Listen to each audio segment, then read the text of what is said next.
Pakistan Asian tiger بننے جا رہا ہے۔ پاکستان کی معیشت اس طرح سے ترقی کر رہی تھی کہ دوسرے ممالک سے وفود آتے تھے یہاں پہ کہ ہم جا کے دیکھیں کہ 90 کی دہائی میں پاکستان نے کس طرح سے اپنی اکانومی کو اوپن کیا ہے اور کس طرح سے پاکستان کی اکانومی جو ہے وہ ترقی کر رہی ہے۔ پوری دنیا ایک طرف تھی، امریکہ بہادر ایک طرف تھا، اور پاکستان کے وزیر اعظم کو یہ دھمکیاں دی جا رہی تھی کہ خبردار اگر آپ نے ایٹمی دھماکہ کیا، اگر ہندوستان نے ایٹمی دھماکہ کیا بھی ہے تو پاکستان ایٹمی دھماکہ نہیں کر سکتا، کیونکہ دنیا کو یہ بات منظور نہیں کہ کوئی مسلمان ملک جو ہے وہ ایٹمی قوت ہو۔ اس کے باوجود کہ پوری دنیا جو ہے وہ اس بات کی مخالف ہو، اس وقت کے وزیر اعظم نے اس قوم کی خاطر، اس ملک کی خاطر، مسلمان امہ کی خاطر انڈیا کے 5 ایٹمی دھماکوں کے جواب میں 6 ایٹمی دھماکے کیے اور پاکستان کو ایٹمی قوت بنایا۔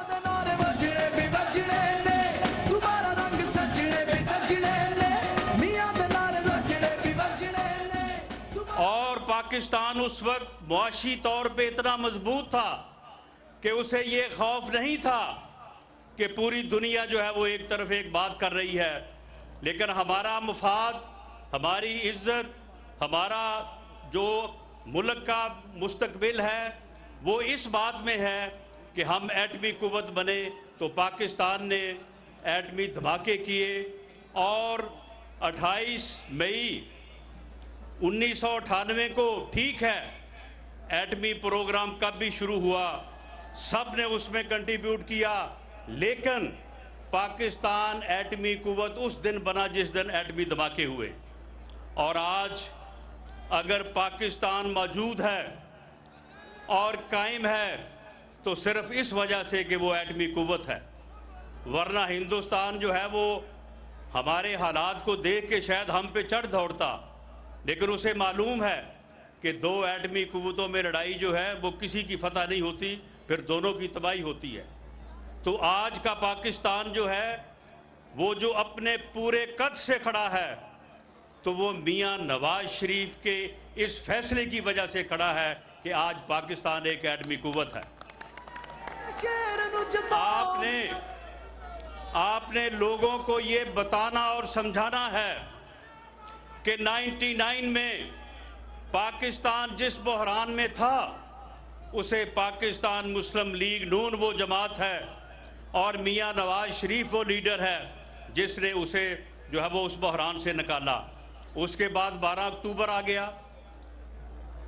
12 اکتوبر آیا کہ جی ہم نے کرپشن ختم کرنی ہے، ایک ہی نعرہ ہر مرتبہ کہ جی ہم کرپشن ختم کریں گے، اور اس کے بعد پاکستان کو 13-14 سال پاکستان کو اس حالت میں کر دیا گیا کہ 2013 میں جب دوبارہ اس قوم نے میاں نواز شریف پہ اور مسلم لیگ نون پہ اعتماد کیا تو وہی دنیا جو 99 میں یہ کہہ رہی تھی کہ پاکستان ایشین ٹائگر بننے جا رہا ہے، پوری دنیا یہ کہہ رہی تھی کہ پاکستان ڈیفالٹ کرنے جا رہا ہے۔ پاکستان میں 20 گھنٹے لوڈ شیڈنگ تھی، پاکستان میں دہشت گردی اپنے اتنے عروج پہ تھی کہ لوگ کہتے تھے کہ سوات تک دہشت گرد پہنچ گئے ہیں، بس اگلا قدم جو ہے وہ اسلام آباد ہے۔ یہ 2013 یہ کوئی زیادہ پرانی بات نہیں ہے کہ ملک جس بحران میں آج ہے اس سے بھی بری حالت میں تھا، 20 گھنٹے کی لوڈ شیڈنگ، اور حالت یہ تھی کہ کوئی پاکستان آ کے کوئی ٹریڈر، کوئی تاجر معاہدہ کرنے کو تیار نہیں تھا، وہ دبئی میں آ کے بیٹھتے تھے کہ یہاں پہ آ کے ہمارے ساتھ معاہدے کر لیں، یہ حالت تھی۔ تو اس وقت قوم نے کس کے اوپر اعتماد کیا؟ میاں نواز شریف کے اوپر۔ اس وقت اس ملک کو بحران سے کس نے نکالا؟ میاں نواز شریف نے نکالا۔ اور 2013 سے لے کے 18 تک بلکہ 17 تک کیونکہ جو سازشیں شروع ہوئی انہوں نے جولائی 2017 میں ہی میاں نواز شریف کو صرف اس بات پہ کہ جی آپ تنخواہ لے سکتے تھے بیٹے کی کمپنی سے، لیکن آپ نے تنخواہ لی تو نہیں ہے، لیکن پھر بھی آپ کو جو ہے وہ نااہل کیا جاتا ہے۔ 4 سال میں یہ وہ کردار جن کرداروں نے 2017 میں یہ ظلم کیا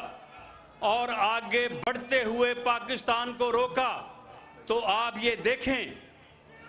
کہ 2017 میں 20 گھنٹے کی لوڈ شیڈنگ ختم ہو چکی تھی،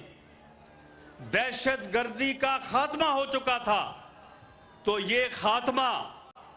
دہشت گردی کا خاتمہ، یہ لوڈ شیڈنگ کا خاتمہ کس نے کیا؟ میاں نواز شریف نے کیا۔ 2013 میں جو بحران تھا اس بحران کو کس نے ختم کیا؟ میاں نواز شریف نے کیا اور جماعت پاکستان مسلم لیگ نون نے کیا۔ اس کے بعد یہ لاڈلا جو 2014 سے اس کا ایک ہی کام ہے، لانگ مارچ۔ آپ کو پتا ہے کہ اس نے 2014 میں بھی لانگ مارچ کیا تھا، لانگ مارچ کے بعد پھر دھرنا دیا تھا،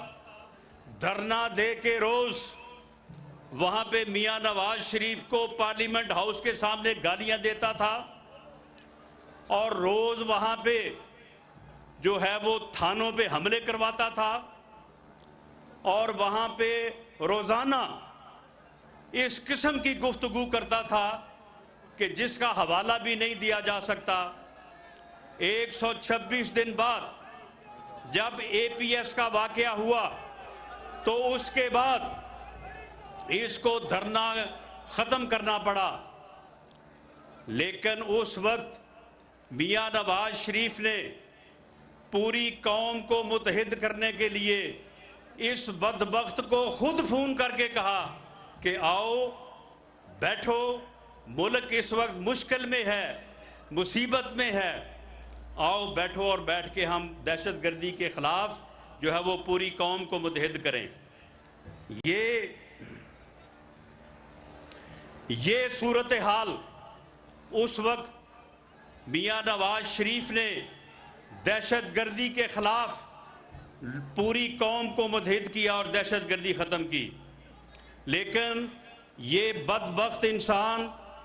اور اس کے ساتھ جو عمرانی ٹولہ ہے، اس نے 2014 سے لے کے آپ آج تک آ جائیں، اس نے سوائے اس کے کہ لانگ مارچ کرو، دھرنا دو، اب اسلام آباد کو سیل کرنا ہے، اسلام آباد کو میں لاک کر دوں گا، میں یہاں پہ آگے بیٹھ جاؤں گا، میں یہاں پہ کسی کو نکلنے نہیں دوں گا، میں الیکشن کی تاریخ لے کے جاؤں گا، میں انسانوں کا سمندر لے کے آؤں گا۔ اس کے علاوہ آپ بتائیں کہ اس نے ان 4 سالوں میں بھی اور 2014 سے لے کے آج تک اس نے کیا کیا ہے؟ اب یہ کہہ رہا ہے کہ میں نے جیل بھرو تحریک شروع کرنی ہے۔ بیٹا تم جیل بھرو تحریک شروع کرو، تمہارا علاج میں کروں گا۔ 25 مئی کو تم نے اسلام آباد لاک کرنے کے لیے آنا تھا، تم نے اسلام آباد لاک کرنے کے لیے آنا تھا، پھر تمہارے ساتھ جو ہوا وہ تمہیں یاد ہونا چاہیے۔ تم نے انسانوں کا سمندر لانا تھا، پھر 26 نومبر کو جو تمہارے ساتھ ہوا وہ تمہیں یاد ہونا چاہیے۔ اور اب اگر تم نے یہ کہا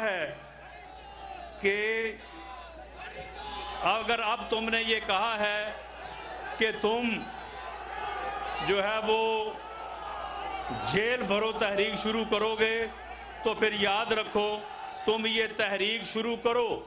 انشاءاللہ تعالیٰ تمہیں انہی سیلوں میں رکھیں گے جہاں پہ تم نے ہمیں رکھا تھا، اور تمہیں ہم اپنی طرح جو ہے کوئی سختی نہیں کریں گے، ہر چیز مہیا کریں گے کھانے کی پینے کی، لیکن ایک چیز مہیا نہیں کریں گے، اس کے بغیر تمہیں گزارا کرنا ہوگا۔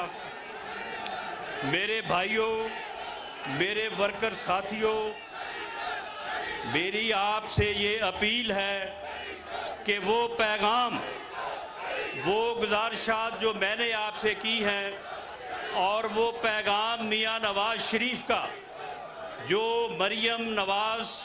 شریف آپ تک پہنچانے آئی ہے اور وہ آپ کو پہنچائیں گی، آپ نے اس کو گھر گھر لے کے جانا ہے، لوگوں کو سمجھانا ہے۔ یہ الیکشن چاہے 2 مہینے بعد ہو، چاہے 10 مہینے بعد ہو، ہم اس کے لیے تیار ہیں، پوری جدوجہد کے ساتھ، پورے جذبے کے ساتھ لڑیں گے، اور یہ الیکشن جو ہے یہ پاکستان کے مستقبل کا الیکشن ہے، اس کو ہر قیمت پہ جیتنا ہے، اور میاں نواز شریف کے اوپر اعتماد کا اظہار کرنا ہے۔ میاں نواز شریف نے اس سے پہلے بھی اس ملک کو بحرانوں سے نکالا ہے، آج بھی ملک بحران میں ہے،